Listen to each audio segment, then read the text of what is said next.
Salut à tous et bienvenue dans ce nouveau numéro. Comme je le disais à la dernière vidéo, il serait question pour nous aujourd'hui de faire notre première vidéo de mathématiques. Car je sais que beaucoup d'élèves l'ont réclamé et on a pris une doléance en considération. Donc aujourd'hui nous allons commencer avec une petite notion, petite mais très importante. Du coup, aujourd'hui nous allons voir comment résoudre les systèmes linéaires dans R-cube. Bon, en fait, j'ai pris cette vidéo parce que ce soit littéraire ou scientifique, c'est une notion qui aide beaucoup. Ok, sans toutefois tarder, nous allons entrer dans le vif du sujet. Donc, nous allons parler des différentes méthodes de résolution. Donc, généralement pour les systèmes linéaires dans R-cube, nous avons essentiellement deux méthodes. Nous avons la première méthode, dite la méthode de pivot de Gauss, qui est la méthode que je vais expliquer dans le cours, et une autre méthode dite de substitution. Donc en fait, dans la méthode de substitution, qu'est-ce qui se passe? Puisqu'on a un système de trois équations, on essaie de se ramener dans R carré. Donc du coup, on tire un inconnu sur une des équations, puis on remplace cet inconnu dans les autres équations pour obtenir un système linéaire dans R carré. Et avec les vidéos qui vont suivre, nous aurons aussi la méthodologie pour résoudre dans R carré.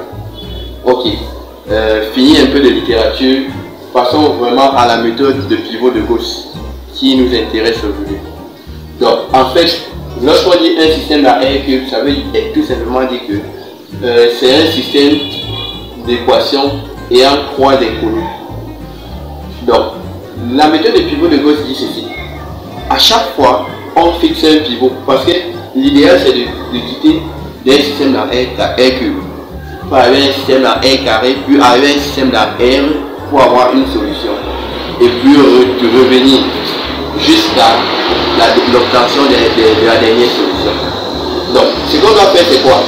Généralement pour fixer le pivot, on regarde l'équation, la ligne d'équation dont les coefficients sont les plus légers possibles.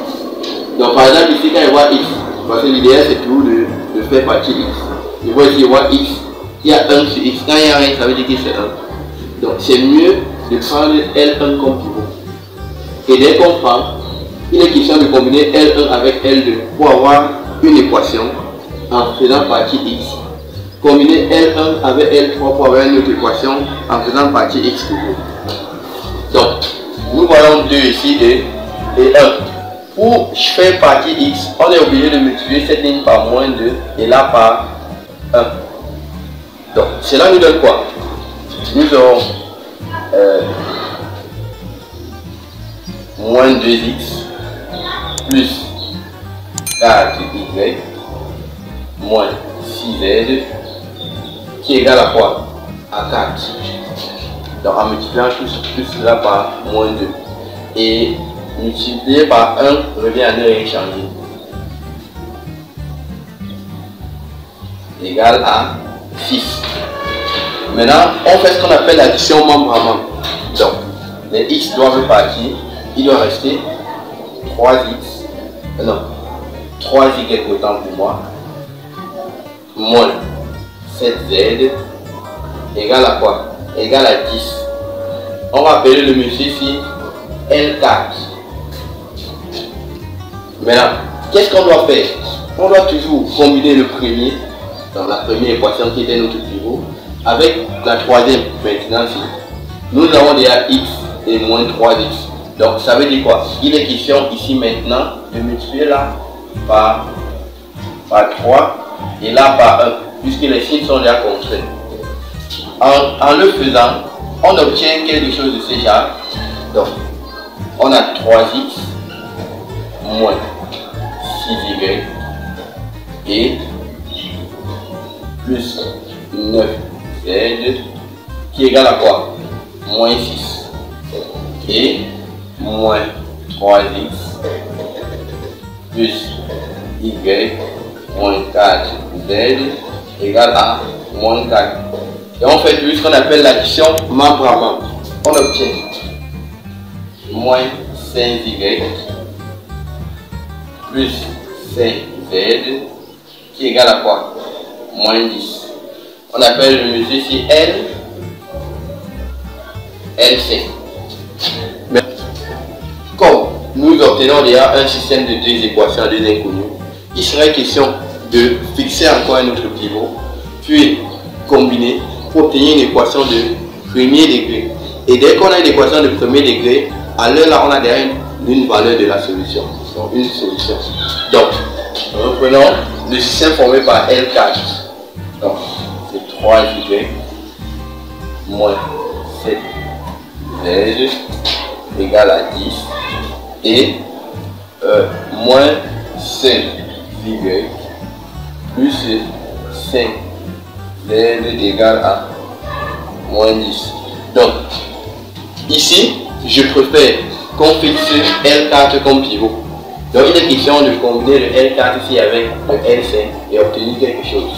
Donc lorsque les coefficients sont, je peux dire quoi, si lorsque par exemple le PGCD, les 3 et 5, les deux n'ont pas vraiment de diviseur en commun ou de multiplier en commun, ce qu'on doit faire c'est quoi? On doit multiplier là par 5 et là par 3. Ainsi, on va obtenir 15y moins 35z qui donnera 50 et moins 15y plus 15z doit donner 30. Donc moins 30 autant pour moi. Donc avec ça, lorsqu'on va faire l'addition membre à membre, les y vont suivre. Et nous aurons là, nous aurons moins 20 z égale à 20. Cela voudrait dire quoi? Z égale à moins 1. Donc, voilà la première solution. Et dès qu'on a déjà cette solution, on réécrit ce qu'on appelle le triangle de Pascal, qui est un système constitué de la solution trouvée et des différents pivots qu'on a fixés. Donc, nous aurons ainsi, le premier pivot était quoi? X moins 2y plus 3 z égale à moins 2. Le deuxième pivot, 3y moins 7z égale à 10 et la première solution z égale à moins 1. Donc voilà ce qu'on appelle le triangle de Pascal. Donc, nous avons déjà notre triangle de Pascal. Ce qu'on doit faire c'est quoi? Pour trouver les différentes valeurs, qu'est-ce qu'on doit faire? On prend la valeur de z, on remplace là, on trouve la valeur de y, puis on prend la valeur de z et la valeur de y, on remplace là, on trouve x. Ainsi, en résolvant, vous allez obtenir x égale à 3, y égale à 1 et z égale à moins 1. Ok, donc voilà ainsi détaillé la méthode de pivot de Gauss. Et lorsqu'on résout, généralement lorsqu'on résout les équations, il faut l'ensemble solution. Lorsque par exemple c'est dans R cube, l'ensemble solution se présente sous cette forme. On dit S dans R cube égale à quoi? On ouvre les accolades d'abord, puis on met la première valeur qui est la valeur de x, puis la valeur de y et la valeur de z. Donc voilà le triplet solution de ce système. Si vous essayez de remplacer à la maison, vous allez voir que en remplaçant x, y et z par leur valeur, tout ce système est vérifié. Ok, donc nous sommes ainsi parvenus au thème de cette méthodologie. Donc, je vais un peu vous donner quelques applications de ce petit chapitre ou de cette petite vidéo qu'on a vue. En fait, que ce soit chez les littéraires ou chez les scientifiques, ils sont appelés avec les systèmes, bon, à résoudre des systèmes. Maintenant, au départ, on peut les demander de résoudre un simple système dans R cube comme ceci. Mais après, on fait ce qu'on appelle des changements de variables et on te demande de résoudre. Tu vas ici faire des poser, par exemple, x égale à ln de x ou exponentielle x, puis résoudre et revenir à la variable qu'on a demandé. Ok, je pense que j'espère que cette vidéo vous a plu. Si c'est le cas, n'hésitez pas de liker, de partager, de commenter, de vous abonner et surtout d'activer la cloche de notification. Et À nous revoir à la prochaine vidéo de mathématiques ou d'informatique.